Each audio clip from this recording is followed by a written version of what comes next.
Mega hero tag తో సినీ పరిశ్రమలో అడుగుపెట్టిన సాయి ధరమ్ తేజ్ తన అభిమానులకు మాత్రం మెగా హిట్ ని ఇప్పటి వరకు అందించలేకపోయారు.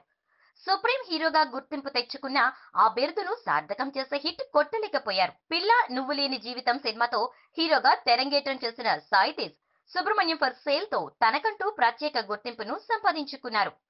సుప్రీం సినిమాతో మాస్ ఇమేజ్ ను కూడగట్టుకున్నారు. కానీ ఆ సినిమా తర్వాత మరో హిట్ కొట్టలేకపోయారు.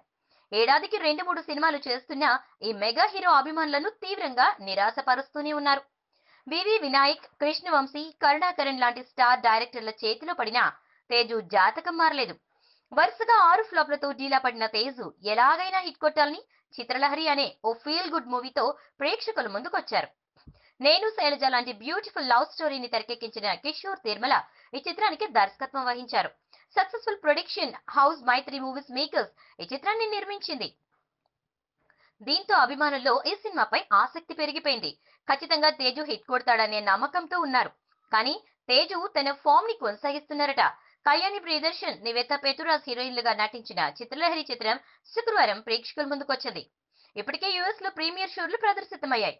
అక్కడ సినిమా చూసిన వాళ్ళు ట్విట్టర్ ద్వారా తమ అభిప్రాయాన్ని వెల్లడిస్తున్నారు.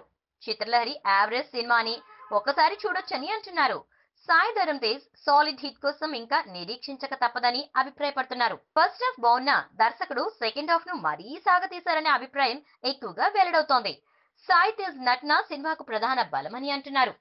కొత్త లుక్ లో ఇంప్రెసివ్ పర్ఫార్మెన్స్ తో తేజు ఆకట్టుకుంటున్నారట. సోనియల్ కు మంచి పాత్ర దక్కిందని, మరోసారి ఆయన కామెడీ టైమింగ్ తో నవ్వించారని అంటున్నారు. వెన్నెల కిషోర్ కూడా చాలా బాగా నవ్వించారట. ఇక పోసాని కృష్ణమురళి పాత్ర గురించి ఎంత చెప్పినా తక్కువేనట. అంత బాగా చేశారట ఆయన. కళ్యాణి అందం, నివేద అభినయం బాగున్నాయని, ఫస్ట్ హాఫ్ లో ఎమోషన్స్, కామెడీ చాలా బాగున్నాయని అంటున్నారు.